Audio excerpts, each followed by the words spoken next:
Hey there, Groovesters, Groove Stars. Ridgely here with another Groove Growth program. Super excited to have relatively new friend, but highly accomplished entrepreneur who knows a lot because his business deals with other highly accomplished entrepreneurs. So kind of like running an adult daycare center or herding cats. I don't know. Anyway, CEO of Atomic DC, Jackie Bese. Jackie, thanks so much for taking some time with us today. Really appreciate it. Yeah, Ridgely, man, I really appreciate it. Looking forward to our time together here today.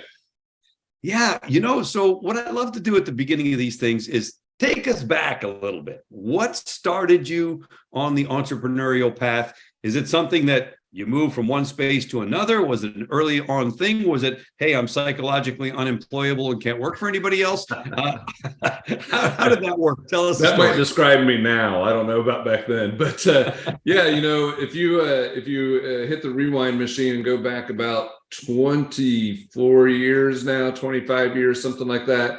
I was at JCPenney and I was working in their controllers department area and was writing systems for their Latin America stores.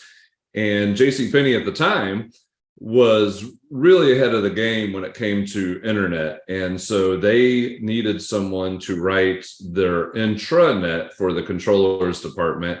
And at the time, I just was not, what I was doing was easy and I wanted a new challenge.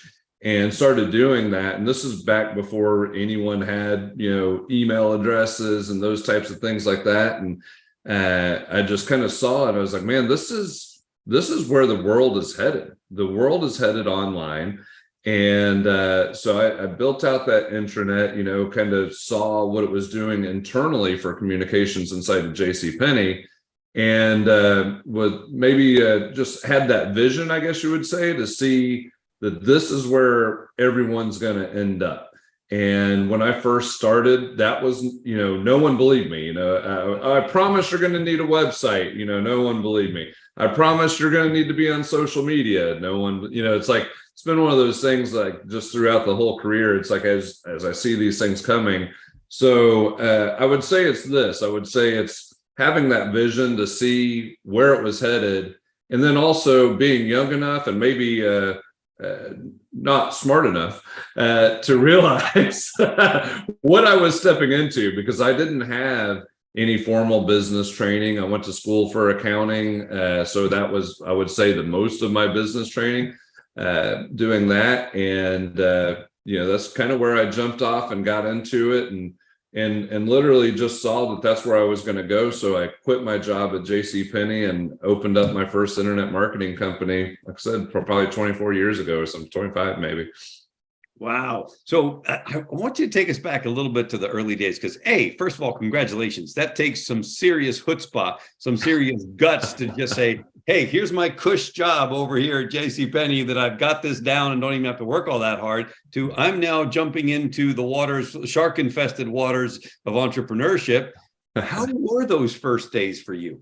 Oh man, very challenging. Like I said, it wasn't something that people were ready for. So if you've ever sold a product that no one knows they need, it's very difficult, and especially when it's an intangible item like a website. It's like you can't hold it and touch it and feel it and all that. So I had a lot of scary moments. I started out with, it was just me. I was a solopreneur, and so I went and sold the business, and then I went and wrote the website, and then I went back and tried to, do the service and everything else. And, my business was always up and down, so if I was out there selling, I wasn't developing. And when I was developing, I wasn't selling. So my business just kept, having these peaks and valleys. And so, eventually realized I was going to need a couple business partners, and, it was like, hey, I need a sales guy and I need an operations guy and all these other things. And, so just kind of navigated through those waters, got a couple partners at one point in time.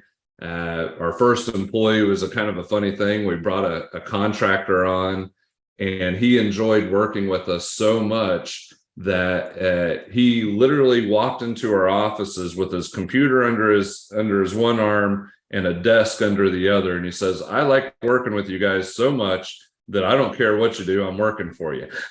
So that was employee number one. So it's like, okay, I guess we're doing this for real. Now you have an accounting background, so you understand the numbers. So perhaps you understand in a lot of ways much better than the early stage entrepreneurs, this journey of up and down. I find a lot of entrepreneurs, they just blindly charge forward without even paying attention to what's going on. And the idea of smoothing that out is kind of like, well, I'll get around to that maybe one day, maybe never. How did you navigate that? In other words, getting to that space of, hold on, take a step back here for a second. This ain't working like I need it to be working. It's working. I'm surviving. I'm still here. I've still got a shingle out there, but I need to make this better. Yeah, I think for me, it really was, a lot of times it was the pocketbook calculator. I pull out my pocketbook and say, this ain't calculating, right? I don't have enough money in here, right? And so, once I realized that my revenues just kept going up and down so much, that's when I knew that I had to do something to change. I knew I couldn't be the person who did all of it, the sales, the operations, the development, the support, all those other pieces. And the scary part is that this is a 100%, funded with whatever cash I had at the time. So didn't go out and get a loan from the banks, no credit cards, no nothing. It was literally whatever I could go out and make is what I put into the business, and then tried to turn around and market the business more to continue to grow those numbers. And we had some tough times there at the beginning. And luckily I had a friend that was in the sales profession already. He really, we had some good conversations. He was at another place, and he was actually one of the first partners I brought on. And then, at the same time, another guy came in shortly thereafter. And it was all just a function of, what are the gaps that I am not currently filling, and how can I fill them? And so I knew a guy that was good at sales. I knew a guy that had worked at multiple places and ran operations for them. And I said, well, this makes a lot of sense. I know the marketing piece. I know how to build the sites and do all that. I'll let them handle the stuff I don't want to handle, and then go from there. So, fast forward now, the first one had to drop out because things were tight. And he said, I've got to go, back into the corporate world. And ironically now, he has went back out on his own again and is doing very well on his own again, which is fantastic. And then it was just a business partner and I for a long time. But I've since bought him out as well. So now it's 100% back on me, and, which is great. I don't have to argue with anyone about where we're going to take the ship. The challenge is if the ship gets to where we're pointing to and there's nothing there, then it's on me. And it's also all on you. Right? Yeah, right. And talk to us about early days, what it takes. Because I love this statement. Oh yeah, man, I'm an entrepreneur. I only work half time, 12 hours a day. Yeah. You pick whichever 12 hours you want. And I will say that is 100% accurate. When I first started, I actually, because I didn't have enough money, I worked at Starbucks in the morning. So I'd be at Starbucks at 4 a.m. and I'd work there until about 11 or about noon. And then I would leave there and then do Atomic. And, the reason I chose Starbucks was because I knew in the morning, all these business people were going to be going through every single morning. So when they came in, I had a question of the day that I wrote on the chalkboard, and I got to know these people really well. Where do you work? What do you do there? Tell me about your family. I got to know these people really well.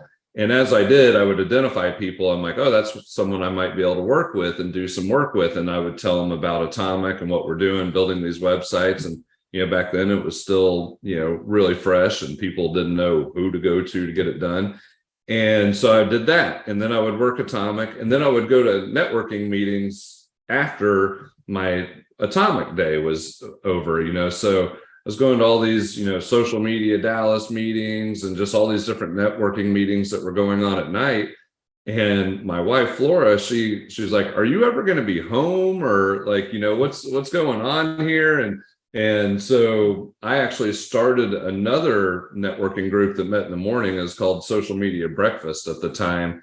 And so we would go meet in the mornings and bring in about 60, 70, 80 people every month into these things. And it was just another way to meet more people that could offer these services to. So the hustle, when you hear people talk about it, it is real, man. That grind of going out there and really, truly putting yourself out there, getting outside of your comfort zone, meeting new people, all things that I had to go through. I feel like I'm a very personable person. I love to go out and meet new people, but going out in these large groups or speaking to a couple thousand people at a time, that can be intimidating.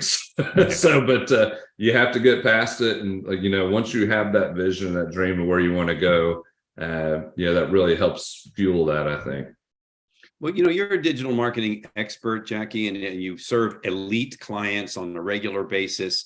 And I'd love for you to draw for the people who are really budding entrepreneurs, the newbies, in a sense, how much easier it is today with all the meetups and the networking groups and the blog groups and the Facebook groups and the everything than it was when you and I were initially starting our companies, when you had to hit the pavement, shake some hands, pat some people on the back, and actually go and meet them. Draw a little bit of a comparison of the hustle back then. We do have to hustle today, but it's pretty different.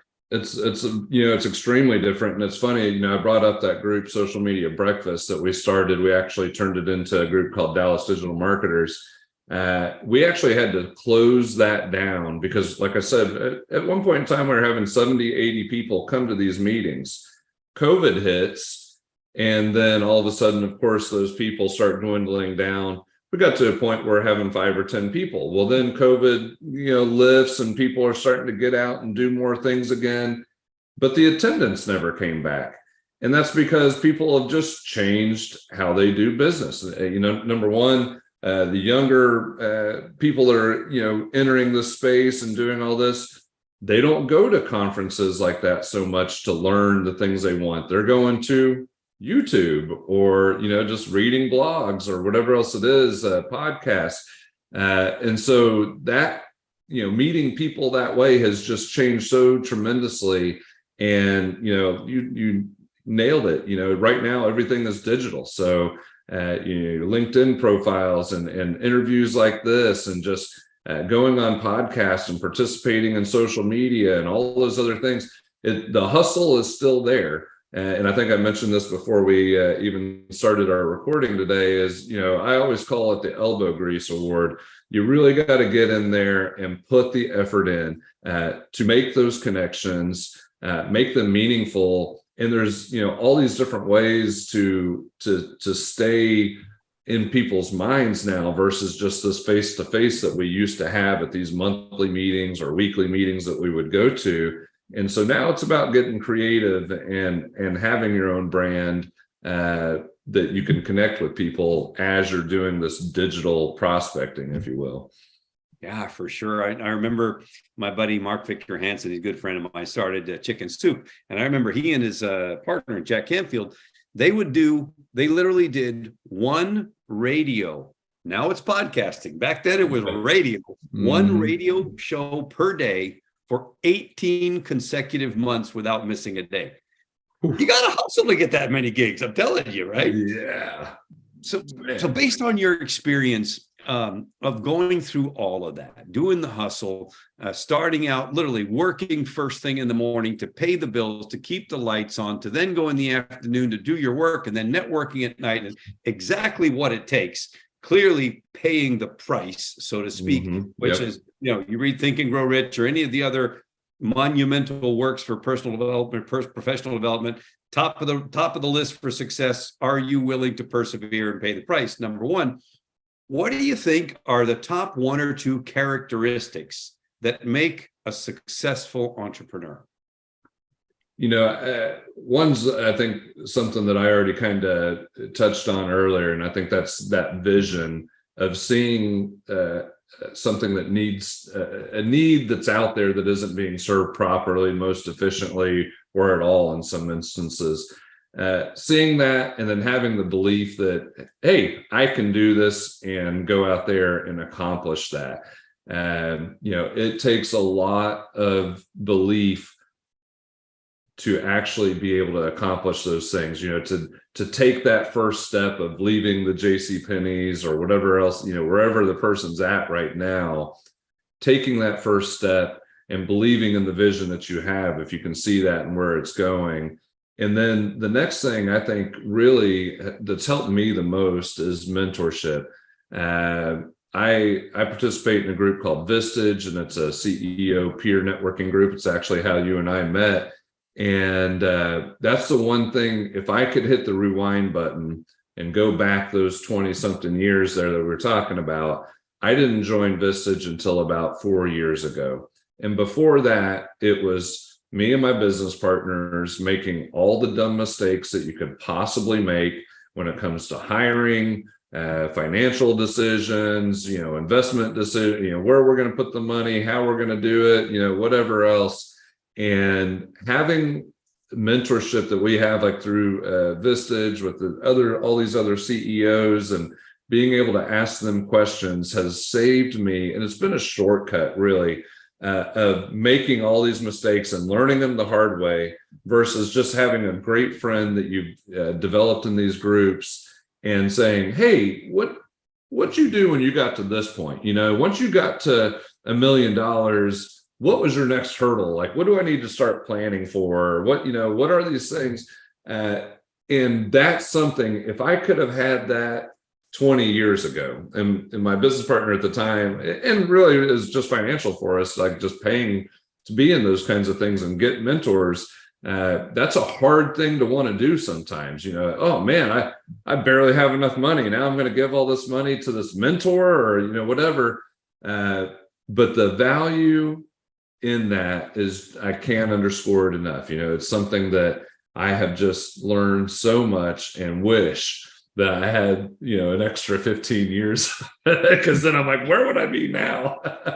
Yeah, I know, for sure. So back to that first point on the belief, what do you recommend people do to build that? Let's suppose you have a little bit, at least enough to take a step, just put your toe in the pond before you dive all the way in, so to speak. What can people do to grow that belief so that they get that inner fortitude that it takes to persevere through the tough times? For me personally, it was reading. Back then it was reading. I read probably 2 books, personal development books, 2 a month easily. I was going through, and I was also listening, people like Zig Ziglar and John Maxwell and all those guys. That's all that I put into my head at that time. It was people that were telling me I could do it, building myself up, because if you don't believe in yourself, you're not going to believe in your vision and where you're going and what you can accomplish, and that you can be a leader of people or anything else in those regards. So I put so much time and money into those kinds of things that I think that really built up my belief in myself that I can do this. If this person can do it, and I've got all these other people telling me I can do it, I believe in myself, and I'm going to step out and do it. And so still to this day, I'm listening to podcasts, more of a podcaster now, driving around. That's what I listen to a ton. But yeah, I think that just filling your brain and surrounding yourself with good people is going to be one of the most important things you can do to build that. I couldn't agree possibly more at all. So with that in mind, top 3 books that you would recommend for any entrepreneur, never mind a budding entrepreneur, any entrepreneur. I know it's tough. If you've read a lot of books, and I've got a whole massive library over there. Let me look at my library. Over there. You got a bunch of them. But if you had to pick, it doesn't have to be the absolute top, but 3 of the top ones that you would recommend and why, what would those be? So This one, I don't know if this one's necessarily just for entrepreneurship, but I think it's just life in general. And it's one that I have probably bought at least 50 copies of and given to friends and family, and have read. At one point in time, I read it almost every year. Is How to Win Friends and Influence People. Just such an incredible book. And originally, I remember the first time I read that, it just flipped everything in my head, where I'm like, oh my God, this is just so smart, So that was one that made a substantial impact for me. Think and Grow Rich was another one that was great. And then, oh man, yeah, I almost feel like I do need to look at my books here. They're just all sitting right. Right. Man, yeah, man, I've got so many. I know, man. Believe me, we get How to Win Friends and Influence People, 100%. Think and Grow Rich, the Bible. You got to pick what's the Jackie Bese one? I mean, give me, your personal favorite kind of thing. Yeah, it truly is How to Win Friends and Influence People. I have, like I said, out of my own pocket, bought at least 50 copies of that, given it to friends. In fact, I made my son, when he was growing up, when he was old enough to read and understand, I gave it to him and I said, hey, I want you to read this, and I'm going to pay you to read this book, and then I'm going to pay you to do a book report on it, because it was just that important to me. So I think of all the books I've read, that is one that has just drilled down deep into me. There's been a bunch on selling and everything else that I've read, of course. But that one was a fundamental changer for me. It helped me in those networking events. They talk about, the what's in it for me radio, that's like when you're talking to someone else, that's all they're thinking about. So like, that's how you got to talk to them, and, using their name and just bringing it back to them nonstop. And you may not talk at all, but they'll walk away and say, that person was a great conversationalist. So, yeah. How about a personal one on life? You got anyone that's personal on life, Zig or something like that? Oh man, Zig Ziglar. So it's funny.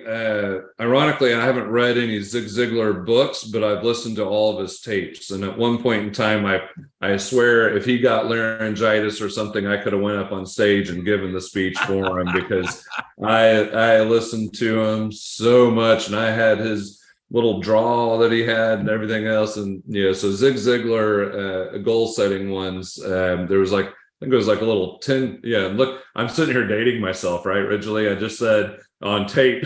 So I listened to it on cassette tape. So there we go, right? One of those things.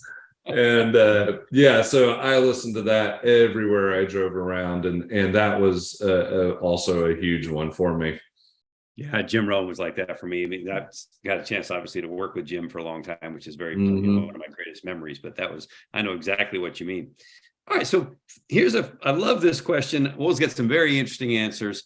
Tell us about a time in your business, and I'm sure there was more than one. Pick one, whichever one you want, where things just went south, and you had to recover from that thing, whatever it is. And what did you learn from the experience of overcoming the junk that went along with all that? Yeah, you're right. There's been a lot of those. I think, after 27 years in business, you get them, right? So, there's always the things that happen when a team member might not do something correctly, and an account gets in jeopardy, or you got to, or even financially, you got to go back and recoup, what happened there financially, because it's like, okay, I'm going to refund you your money, or whatever, whatever else it may be. Those things happen, and they're going to continue to happen. I really encourage my team to go out there and take educated and smart risks. I mean, we're in an industry where creativity and uniqueness can be rewarded greatly. So I don't want to try to hamper any of that ever. So setting up some guidelines on that, like, hey, if it's too far out of the box, let's discuss it first and make sure we know all the potential traps.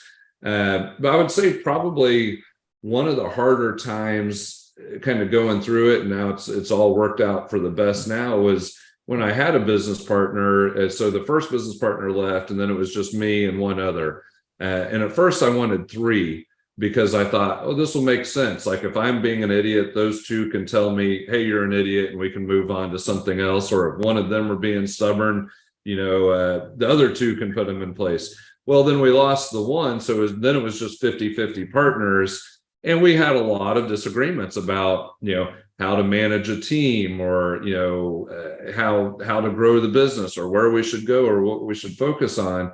And so that created a lot of turmoil. It created a lot of turnover, and as far as employees, because employees can sense and feel that animosity that's going on there.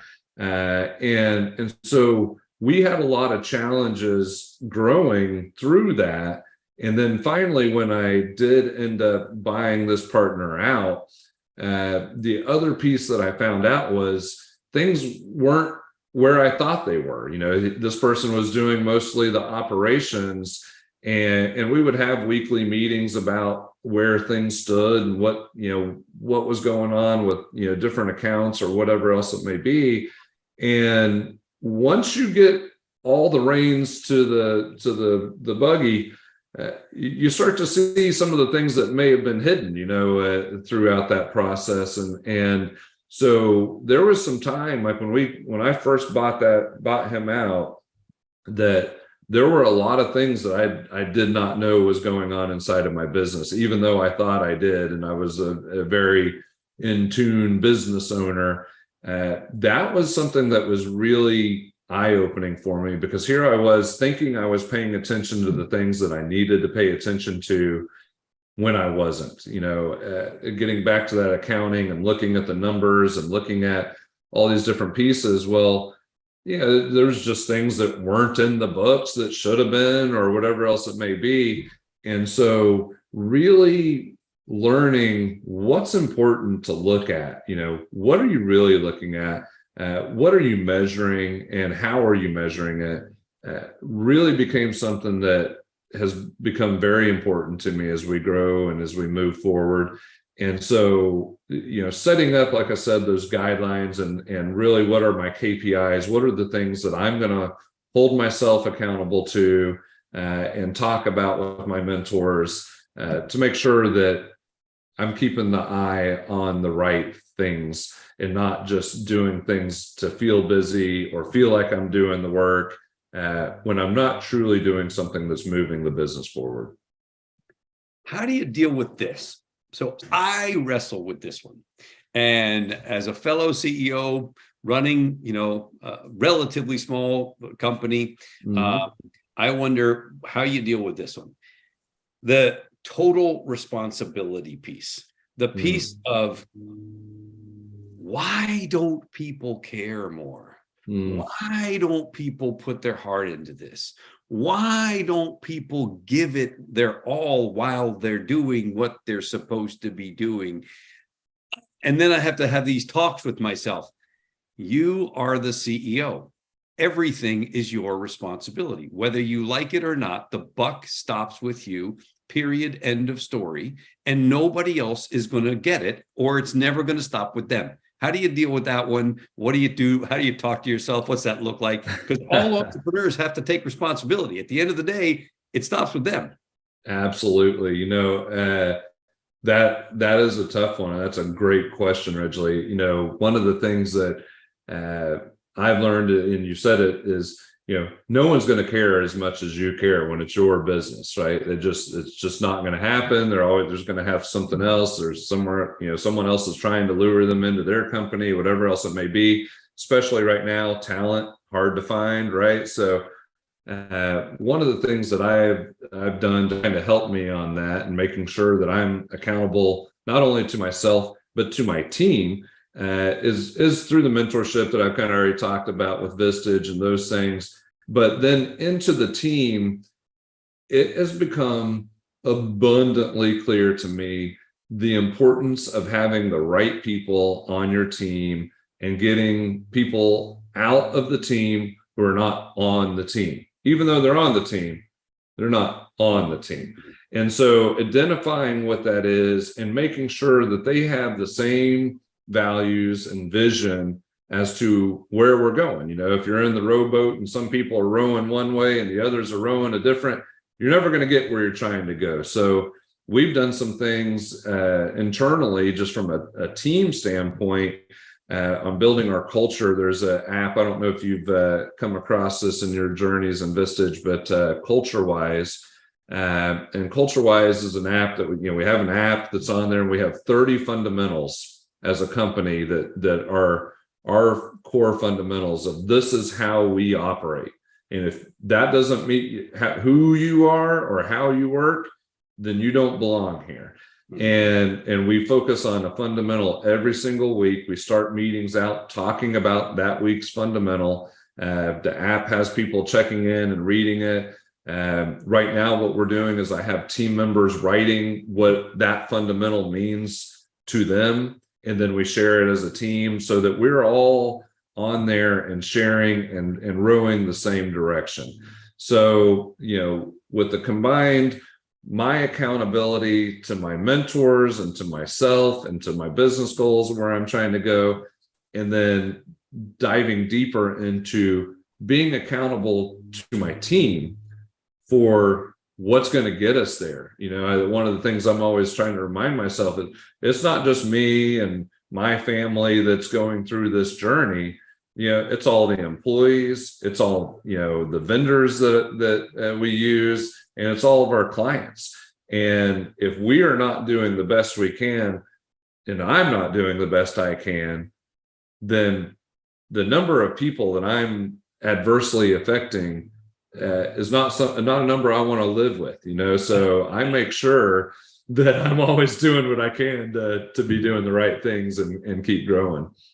Yeah, for sure. So in that vein, moving from, okay, now I take total responsibility. One last thing I'd love to touch base with you on is inflection points. You get to a place, it's no longer about keeping the lights on anymore. Now it's kind of like we're doing well. We're doing well enough that I comfortably can go out to dinner if I want to. I can, my bills are relatively taken care of. I'm not freaking out about those things. I don't have sleepless nights about that anymore. And now you get to a place of saying, all right, we need to get to the next level. It happens one of two ways I found. It's either, hey, it's intentional, we need to get to the next level, or it happens to you while you're doing your business and suddenly you find yourself at the next level. How do you manage that transition, that inflection point from, hey, we're at this level and now we're either wanting to get there or we're there. What do we do? Mm-hmm. Yeah, that's a great thing. And it's funny the way you brought that up, because I've seen it both ways, right? I've had some people that are in my groups and my mentorship groups that I'm in, and it happens to them, right? They just get a big account or whatever else, and all of a sudden their business doubled in size overnight, and then they're trying to figure out, well, now what do I do? Or they had a very intentional plan that got them to that, right? So I've seen it very close firsthand both ways. And the thing that I feel like I'm trying to do, I'm obviously trying to do the intentional way with the hopeful, lucky account that comes in and doubles me in size or whatever. But then, oh my gosh, what do I do? The thing that I have been working on, and we kind of talked about this before one time, was bringing in people before I need them. And that's tough to do, especially as a small business person. It's like, well, this is an extra head count and I don't really need them. But I think this kind of comes back to that belief point that I was talking about earlier. If I don't believe I'm going to get there, I'm not going to get there. And if I do get there and I haven't done the things I need once I'm there, I'm going to lose the there and go back to where I was. And so one of the things I'm always trying to do is be proactive in managing headcount, but then also just growing my people internally to be ready for those things so that I can always be ready for that next phase, whatever that is, as we grow. Things like, I'm personally in Vistage, I have a girl that's been with the team now for quite some time, and I see her as the next leader in my business.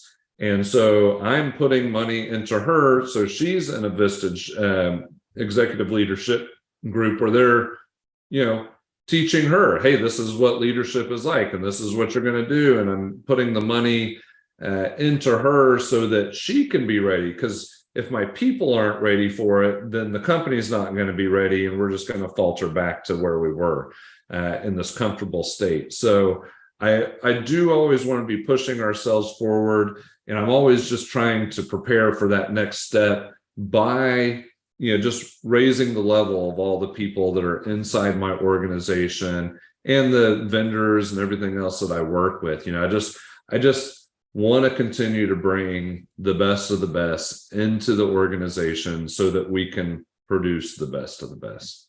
Yeah, for sure. Making that investment back into your team, back into your people, back into the future. Really. Mm-hmm. All right. One final nugget from Jackie Bese, CEO of Atomic DC for the world. What would you want to share with the entrepreneurs that are out there? If they have a dream, they're maybe on the path already, or they're just getting going, or maybe they're down the road a little ways. What would be one final thing you'd like to put out there for everybody out there? I think something that's incredibly important is persistence. That's just a word that I think if you don't have it, you can get there, but it's going to be a lot harder because there's going to be times that challenge you. There's going to be struggles that you go through financially, relationships, whatever it may be. You've got to have that persistence. You've got to, want to get up in the morning, do that thing that is taking you to where you want to go. It's really easy to throw in the towel when things get tough. But being an owner of a company now for, like I said, 25 years, I've had 2 different companies. That's the one thing that has served me the most. There's going to be times where your energy levels go down. There's going to be times where your belief level goes down. There's going to be all these hills that you have to climb, but that persistence of just getting up and not giving up is going to be the thing that takes you where you want to go. And so I would encourage you all, you're on a great journey. Don't give up on it, and just be persistent.